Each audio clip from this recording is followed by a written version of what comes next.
All right, good morning, trappers. Hey, today is first check day of the PA trapping season 2024, and I didn't get any sets out yesterday. I'm waiting till probably Thursday this coming week till I get my sets out. But really good buddy of mine, Gary Haupt, he has Hammers Trapline Products.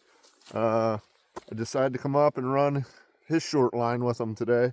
He's got about, what, Gary, you said you have about maybe a dozen sets out or so. Yeah, that's all I ended up getting set yesterday, and we'll get way more out today.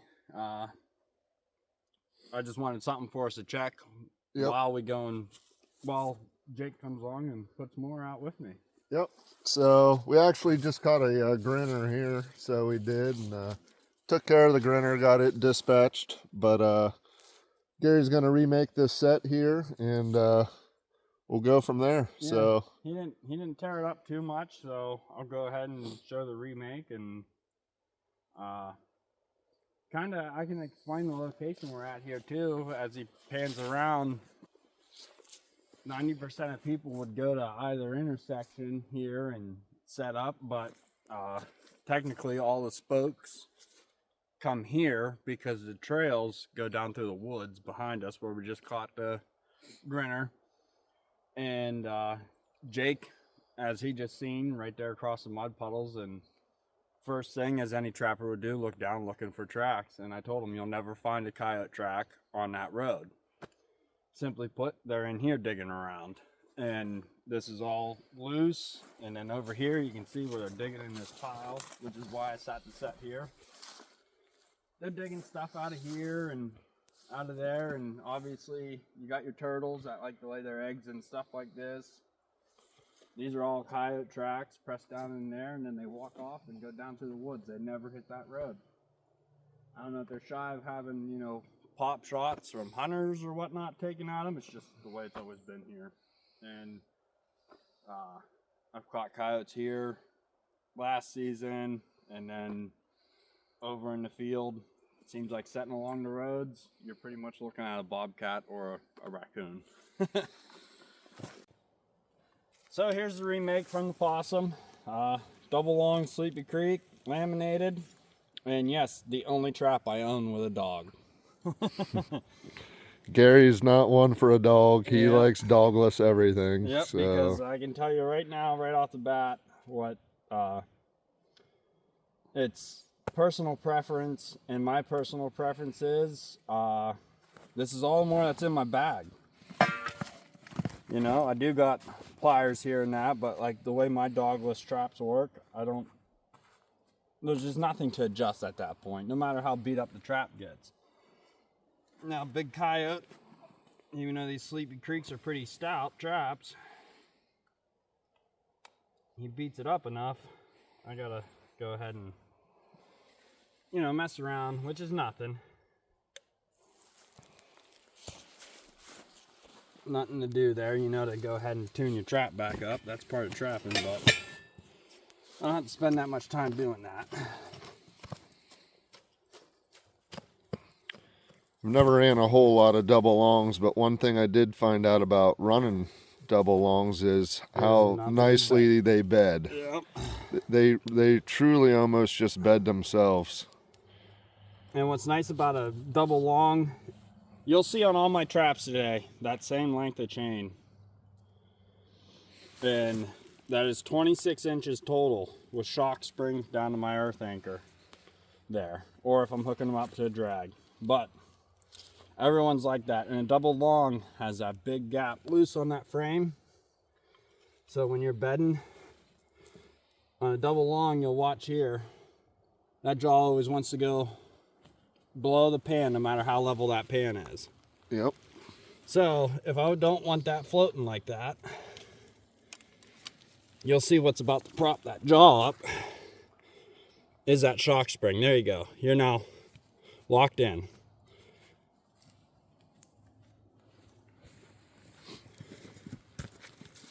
And then instead of a giant bucket of peat moss, I now just got a little container with me.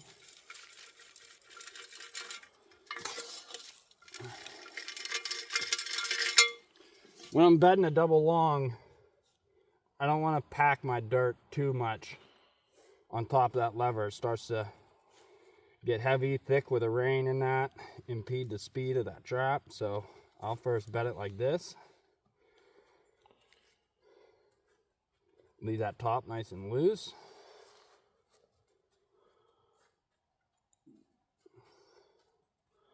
Get everything in there. Nice and solid, and then there you go. Solid trap.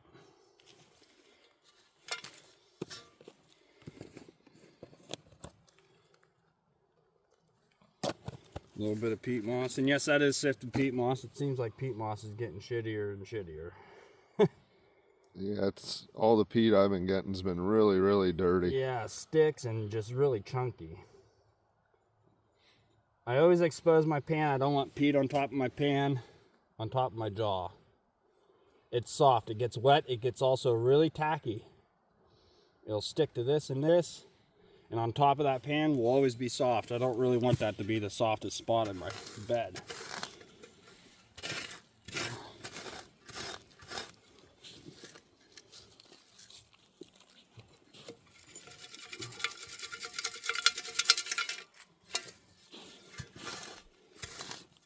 I'm throwing my debris on top of my springs because I'm not going to pack them. They're going to stay loose.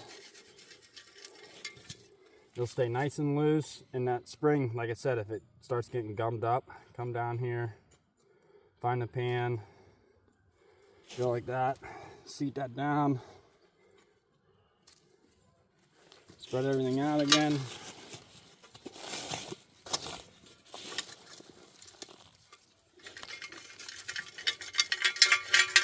A little light dusting. That hole's still there. He just pushed that grass plot up. But right there's my original hole. Right there. Just grab some of that stuff, clear that out of there. There's the center of the hole. There's the pan. Right there. And that's that. If you want to, it makes you feel more satisfied. Fresh shot of urine. That possum didn't dig that bait out of there. And that's it. That's my remake. No messing around. You can go like that, whatever, all that stuff. If his nose goes in that hole, his foot's on the pan. Yep. And then we'll show some more sets here as we go on. Now it's time to get more sets out. Yep, absolutely. So just to reiterate what Gary was saying here, Gary said, he told me on the way up through here, he's been trapping here roughly 15 years. And like he said, he never sees tracks on this road. So if you guys got spots like this on your trap line, you know, think outside the box here. And I was pretty amazed when I come up through here. See where all your tracks are? They're on all these mounds. They're in here mousing and looking for eggs, like Gary said. And then you got your fox and your cats. Yep, yeah, right. I mean, and then you got your coyotes. You know, that's what they're doing. So you see where they are. So yeah, you know, sitting on the road here ain't going to do you much good.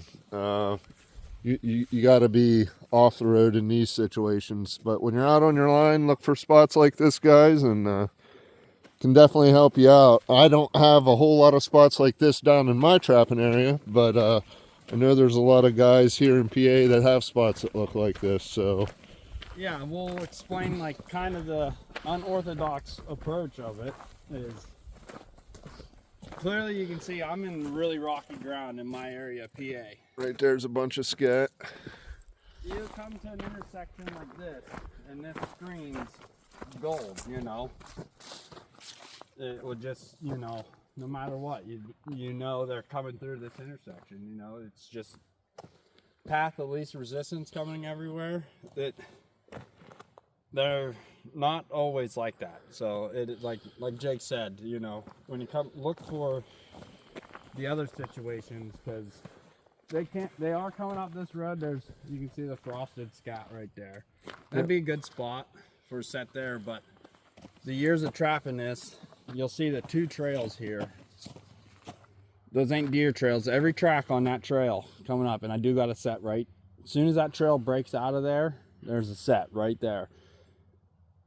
That trail is nothing but coyote tracks, and that trail leading up to where we just caught the opossum, nothing but coyote tracks. Unfortunately, we didn't connect on a coyote today.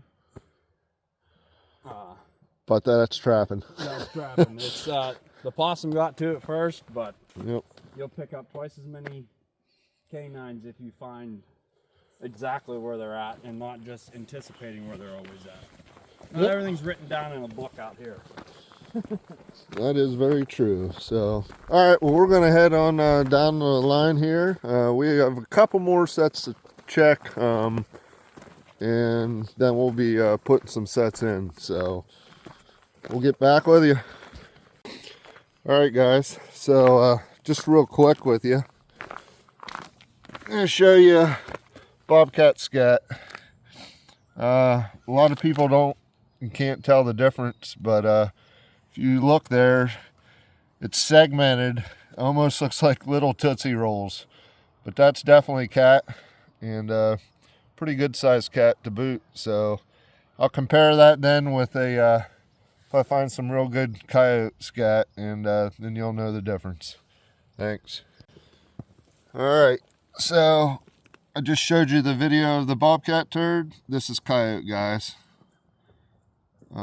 As you see, it's not segmented like the bobcat was, and that's pretty much the difference. So if you're seeing one of the two out in your line, you know you got some critters running around. Thanks.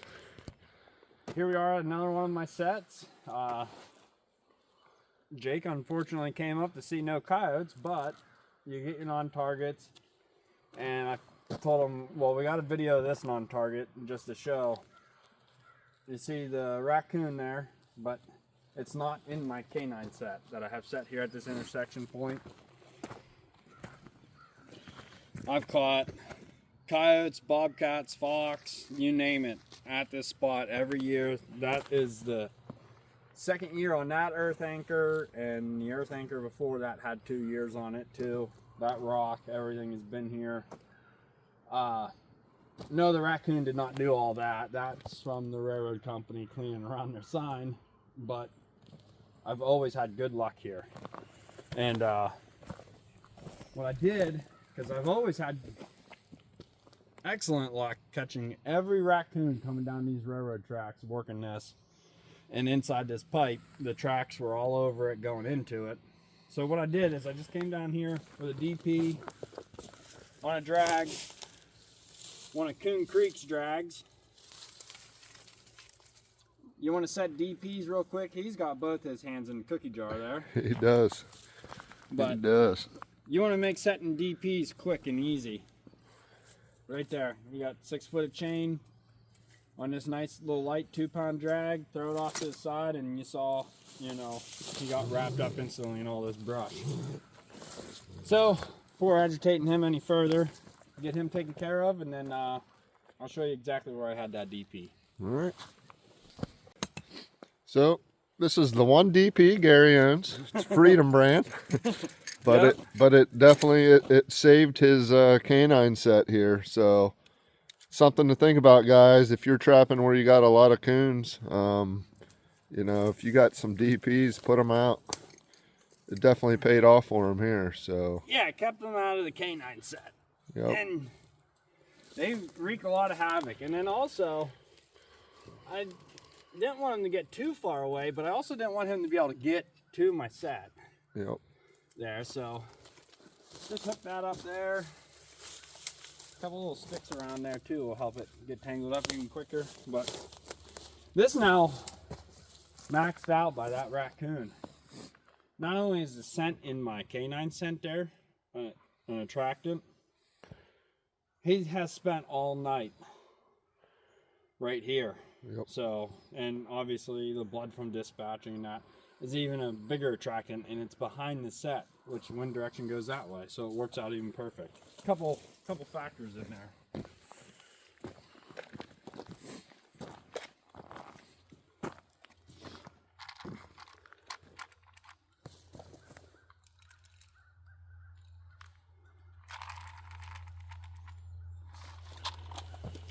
All right. And that's it, done.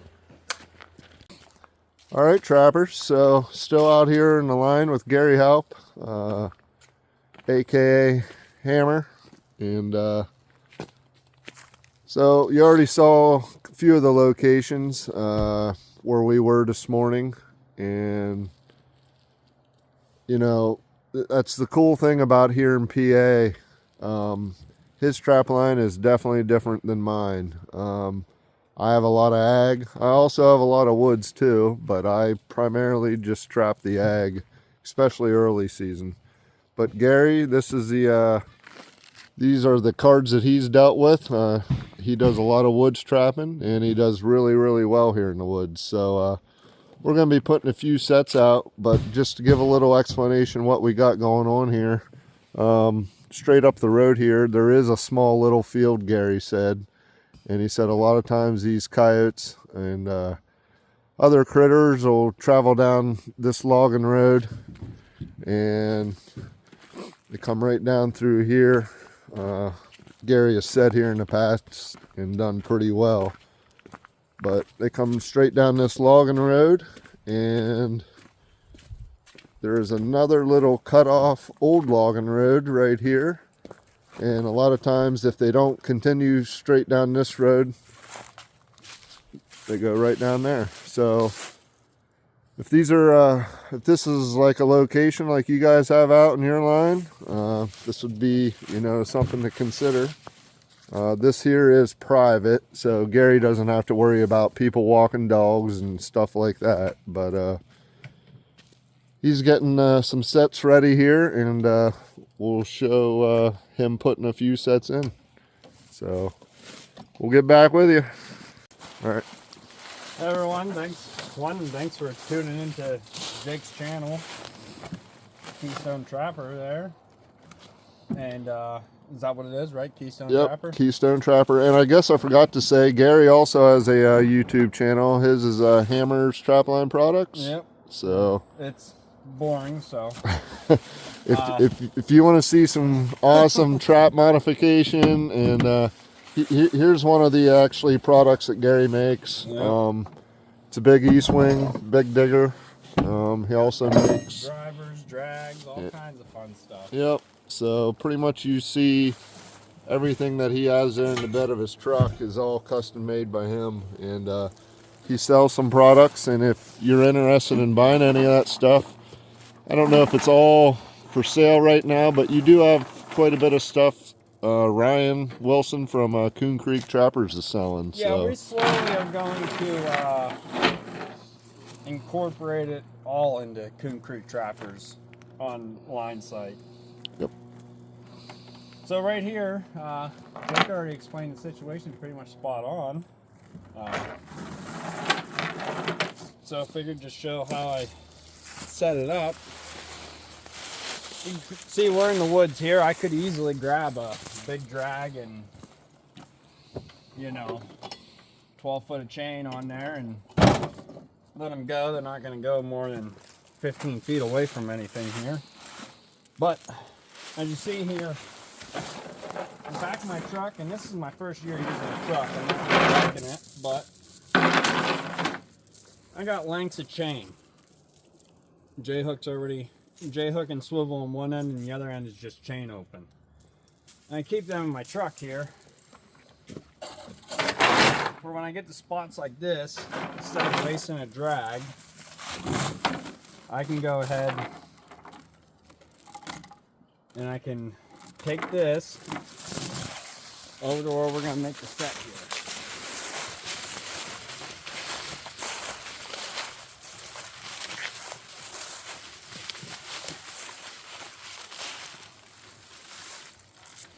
And we're just going to long chain them down over the bank. what are you doing there? I got the swivel. Now if you do this, be sure to put your J-hook through the open end. This is the open end of your swivel. It's where it can be spread apart if there's no J-hook in it. So all I did was I just made a choker chain. And then I feed it through. And this is American number 3, so it's a little thicker and heavier than different brands of chain out there, but it can be a little stubborn. But you'll get it through there, and then lock it on the tree, and the set's going to go right there.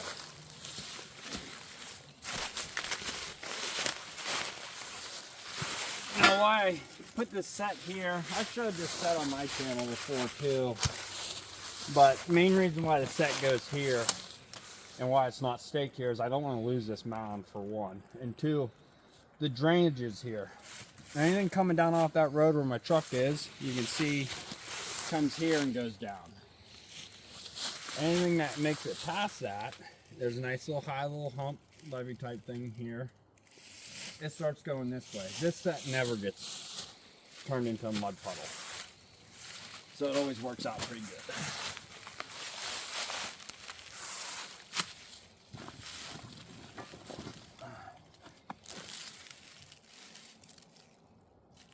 So I love using long chain extensions wherever I can. A lot of my trapping is woods, log roads, gas wall roads. Yes, I've used a lot of earth anchors, pounded them into the rocky ground and that, but I do like this setup better. One, it preserves my set. He can ravage around here, but you can tell by like the old dead busted down trees from previous catches. They go down there and they get all wrapped up. And my set stays pretty preserved. By pretty preserved, I mean it almost looks like the set was here not that long ago. It doesn't get havoc wreaked on it.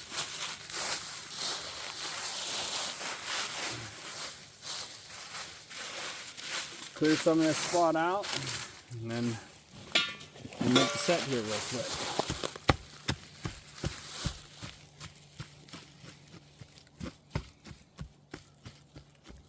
That's why I like a straight blade hammer, by the way. You see, I'm digging straight down, and then I'm also bulldozer pushing that way. That trap bed's already done.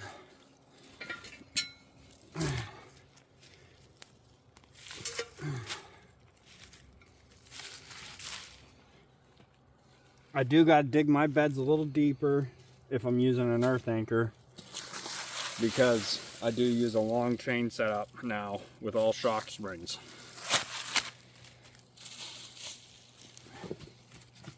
Notch a little spot out for some levers there.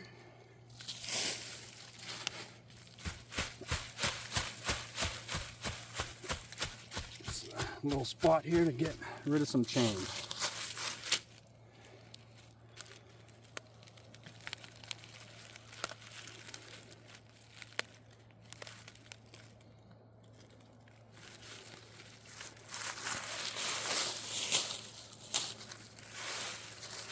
People struggle setting a trap like that, this style trap, like your MB 650s and that, or these Sterlings.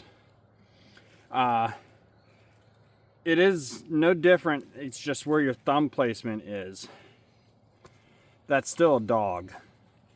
Way you push on that is holding both these jaws down a little quicker. I can do more in depth on another set on that here, but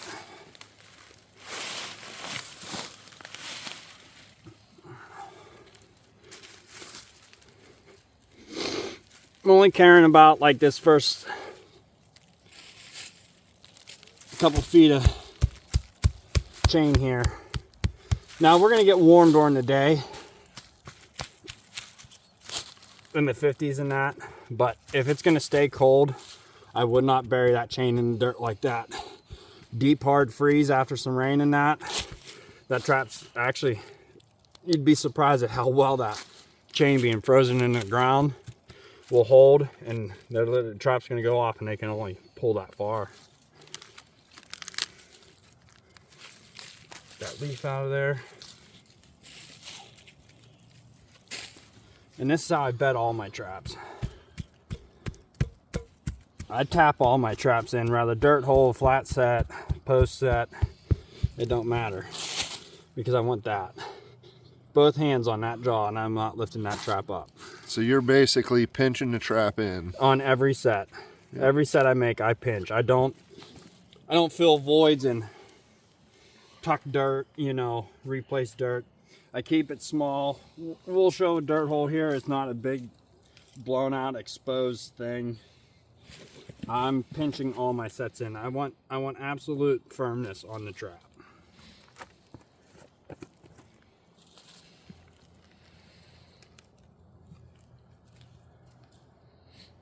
A little bit of peat moss there inside the jaws. Yep. Yeah, and that's the thing, inside the jaws. I mean, if you're bedding in peat and you can get away with it, that's fine. Inside the jaws is all I'm caring about.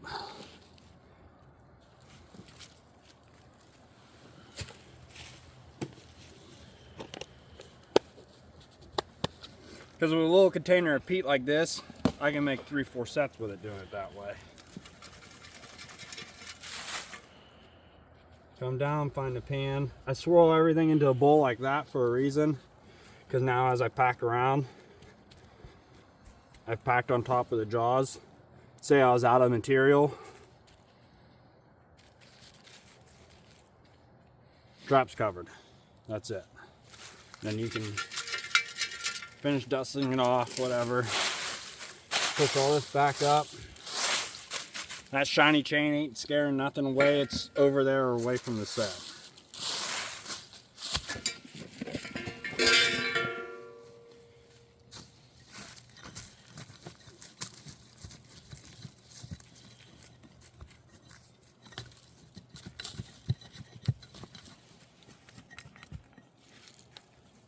Poke a little hole in there.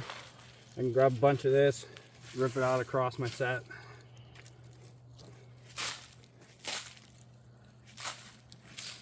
Kinds of make it look like something was digging straight in there. You see some natural dirt holes out in the wild. They're not blown out this big the whole way to the bottom. And then if you're worried about them stepping here, that's what's great about woods trapping. Yes, that feels unnatural to you, but that is not unnatural walking around everywhere. There's a stick every 3 inches in that. You don't want them stepping near there, put one like that. Now I'll go grab my bait and lure.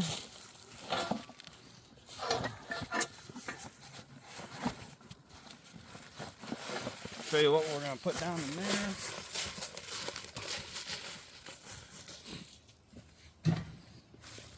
And I know it's a little bit hard to see here, guys. I'll try to get a little bit lower, but that's the nice visualization. Also, what's real nice about that little mound of dirt and how well you can see that. So even if you got the wrong wind, hopefully anything coming down this road, that stands out like a sore thumb. So yeah, this set can be seen, even though it's down. And also when you're setting, if you can be downhill, that's where you want to be. You want to be down, not up. You want them to get comfortable being up and looking down, because that's what they do in the wild, naturally. When they're lurking around looking at stuff, you know, they're up and looking down on stuff most of the time. Take a little scoop of stiff here. One of Wilson's baits there. Stuff that down in that hole.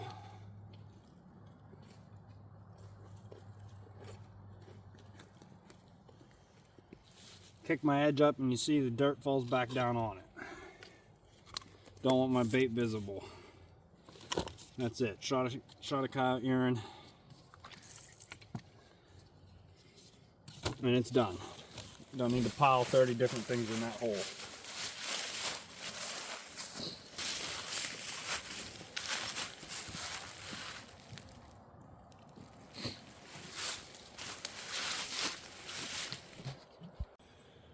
all right, we're here at another location of Gary's.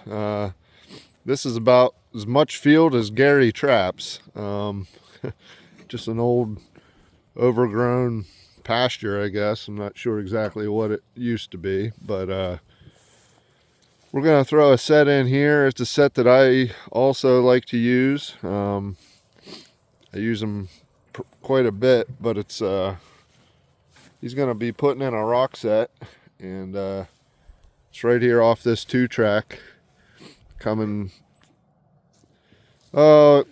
Starts on out in there and comes out through here, but as you see, your canine will, if they're up here in these woods, they come down through here, and Gary's done pretty good here in the past, so this is definitely a good fox location. I've picked up some coyotes through here, but where we're gonna go right after this is where another logging road cuts off here. You can see the trail or the path that comes down through here and connects here. It also goes out over there where we're going to be going to put a couple sets on some what's real common here in PA is gas wall roads, but right here is always a real good, like Jake said, I've done real well in the past here.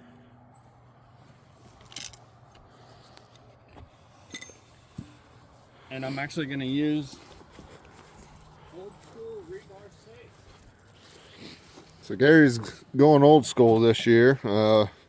He's going to be using some rebar, which is used to be the way to do it. Not too many guys still use rebar, but Gary's going to show you a way. If you don't have earth anchors, you know, if you got some rebar, this is definitely an option. So I'm just going to put the camera on the bipod here and let him do his thing. So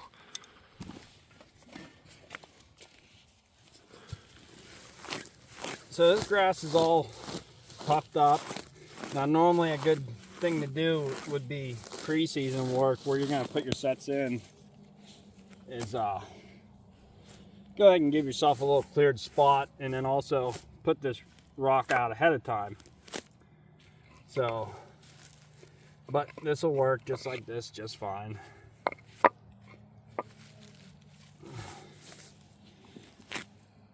Kind of want to get this grass almost ground level with the rest of the set here where they're going to be stepping. We won't be covering with dirt.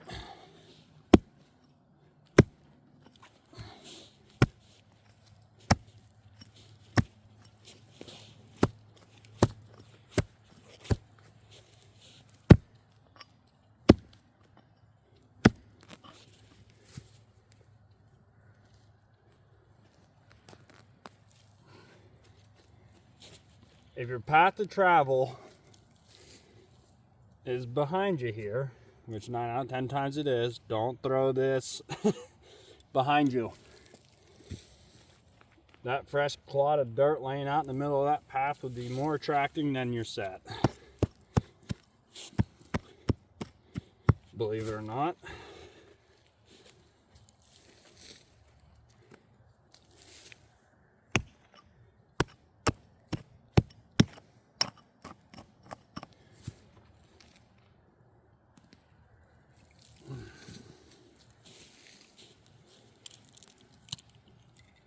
I put these in before I hook them to my trap. You never know how it's going to go. So, yeah, it's rebar, but you can get the ground to where rebar don't want to go. But what makes this anchoring system so deadly is that stake went in kind of easy. You would not want to trust that with a fox, yeah. A coyote, no. But when you cross stake 2 of them,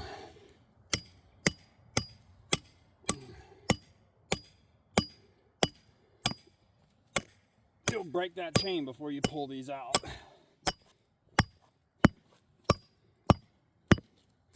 And I got 3 links of chain hooked to this, so I can reach in there a little easier and hook my trap up.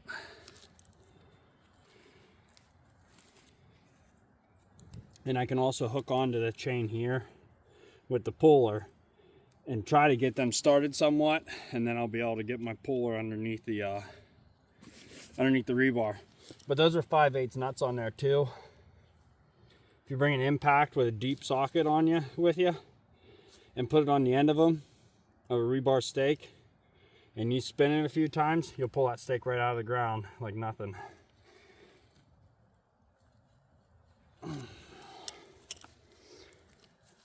And then there you go. Not going nowhere.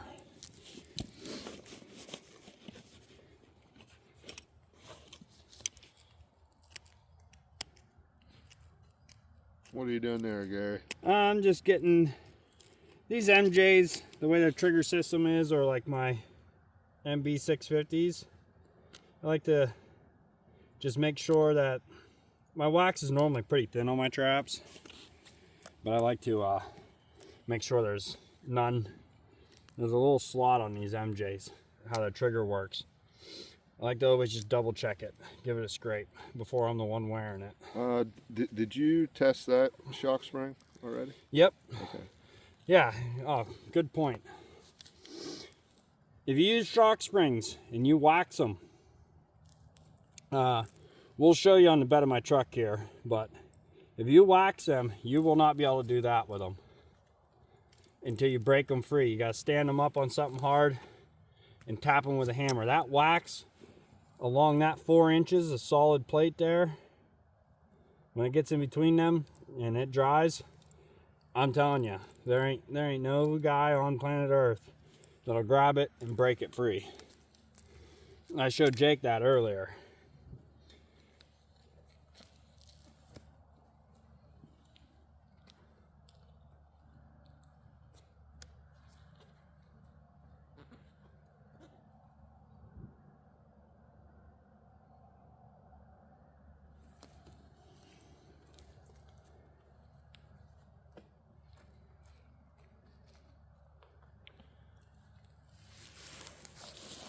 For the viewers who are new to trapping, the style set that Gary's putting in here, this is different than what you were looking at from the other sets that Gary put in. They were more of a, they weren't no big step down dirt hole by any means, but they're probably what I'd call more of a step down set. This is definitely going to be a flat set. Yeah, this here will be as flat as the ground around it. And these sets shine, especially in really bad weather. You don't have to worry about, you know, a big hole flooding out full of water and all that. So, and this here, what is bedding your trap is definitely the most important, no matter what set you're doing. When you're doing like a dirt hole, step down dirt hole, you're going to be putting a lot of loose material back in, and you can get that trap to start bedding solid. This set, it's only going to get covered with grass. There's not going to be no advantage of packing dirt around or in places. We want to leave this void in here for that weather. It can take rain, snow, whatever. It can handle all that. It's not going to turn into a mud puddle. This trap has to be solid now. There's no material we're going to bed over that. So that's why I've just come to, you saw I tapped around. I'm pushing the material back under the jaw here and pinching the trap in. And it's I mean, that's, when they say rock solid, and you see them go like this and they say rock solid, and you see that trap move just a tiny bit, that's not rock solid. Rock solid is, I put my whole arm on the edge of that trap. That trap did not pop up over here. That's rock solid. That works the best for a flat set. Or this little rock set style that we're putting in here. Get a little piece of screen. These double held down jaws can be a pain to get screen into them. So I don't use very stiff screen, just enough to support grass. That's all I'm worried about. I'm not trying to make the kill area bigger.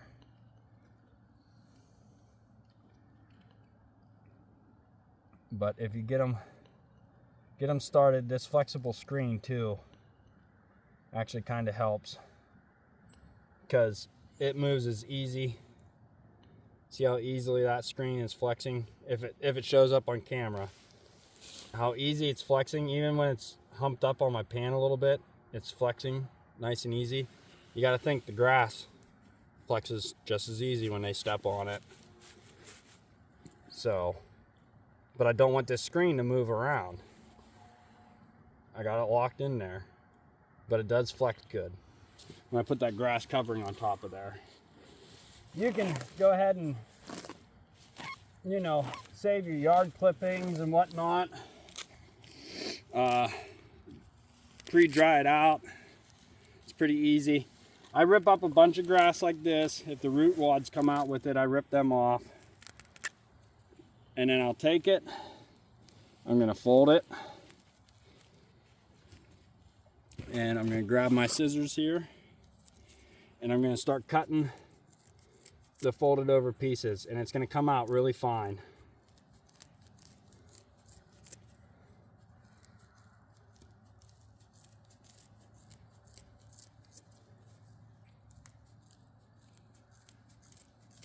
And you saw the more that was, it was just a little ball of grass.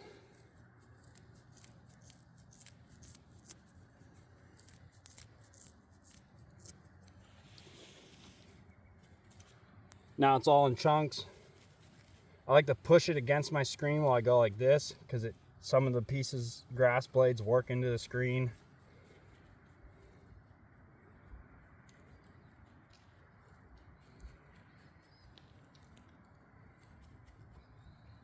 Kind of firm it down, and then that's it. You can still kind of see my screen in spots. If I just go like that a little bit, there's the screen. This ain't like a covering with dirt. Get 3/8 of an inch. You do not want 3/8 or a ½ inch of grass on top of your trap. This is just to kind of camouflage it back in, and that's it. That screen ain't gonna notice it or nothing if it's poking through here or there. Trap jaw lug there. You know, that's not going to bother them.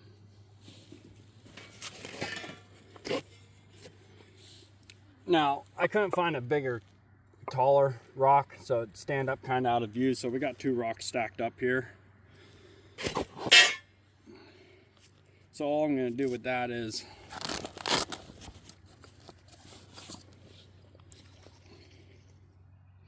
I am going to put 2 lures here,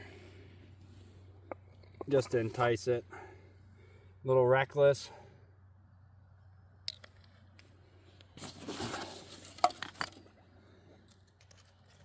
A little pred sauce.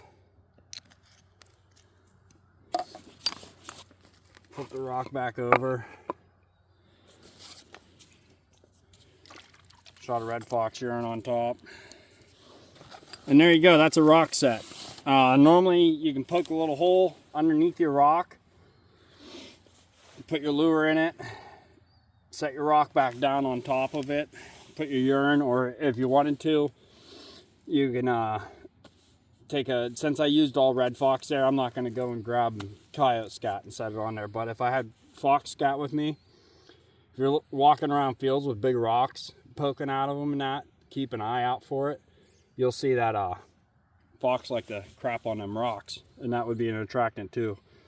If I had fox scat with me, I'd set it right on top of that rock, and then that's that set. It's right along this 2-track. I would have loved to put it in the middle, but you see, my truck would straddle the middle, an ATV wouldn't. And if an ATV comes driving up through here, well, it's a pretty expensive trap to have just get ran over when you're trying to just catch a few canines. But that actually does stick out quite well for being as flat as they are. But if you've never tried rock sets before, especially out in the open like this, that is a killer fox set. I'm not gonna say killer coyote set, because some coyotes are, you know, a little timid in that, but every red fox walking down this road is gonna go check out that rock sitting in the middle of it now. And Jake himself could even testify to the rock set is definitely a good set to have in your bag of different sets you're putting out there. Yep. And even when I'm out trapping on the line, if I drive by a nice looking rock, I'll stop, pick them up and throw them in the back of the track, because I use them a lot. But I'll have Gary step out of the shadow. Oh, yeah. But that's basically the finished set, guys. unlike a dirt hole, like you don't have any visual great big blowed out hole. You can not tell at all Gary's traps under there. So. And then this also just something to point out there. By no means professional trapper here and everything, but I do my fair share of it, and I pay real close attention to stuff. So the attractant is here, the lure is underneath in between these two rocks. Normally it'd be in a hole under the rock with the rock set back on top of it. The goal here is not to have them start trying to immediately dig out. It's to sniff. So you see pan distance from the rock to that. The first step is when the sniffer gets above the rock, not in front of the rock where a hole would be. So a little further back, because he's standing more up above the set, tends to work out. And plus, if he goes to hike his leg up, more likely to get that back foot as he comes into it sideways to lift the leg. But I like to try to get them when they first are sticking their sniffer up. It's dead center with this. It's not offset because there's no main hole attracting to square them up above the set. And come in this way, this way. That's the offset if you look at the two different feet for the pan. Yep. So that's a set right there, guys. If you haven't tried a rock set yet, give her a try. I really like them on my line. You'll see me here next week. I will definitely be putting some out, and they definitely work. I've caught my fair share of coyotes on them. So we're going to keep plugging away here and enjoying this beautiful day, beautiful scenery. It's definitely nice to get up here in some different country here in PA. It's a lot different than where I'm from, so we're just going to keep plugging away and get back with you. Thanks. So we were explaining earlier about shock springs. See how that's not working? I'm pulling as hard as I can, because when you waxed it, that flat spot all got wax in there, and then it cooled. And I mean, that is stronger than super glue. So what you do is just take them, put them against a big rock like that. See, even that did not break that free yet. That's not a rock, that's like dirt there. But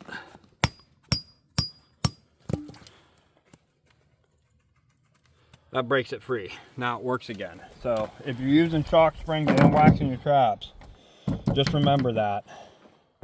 You don't want to just go setting them, because that ain't doing nothing for you when that's all locked together. That's just a chunk of bar stock in there. Alright, so we're just here basically at another location, like an old gravel yard. I'm not 100% sure what it was, but just a bare spot coming out of the woods here.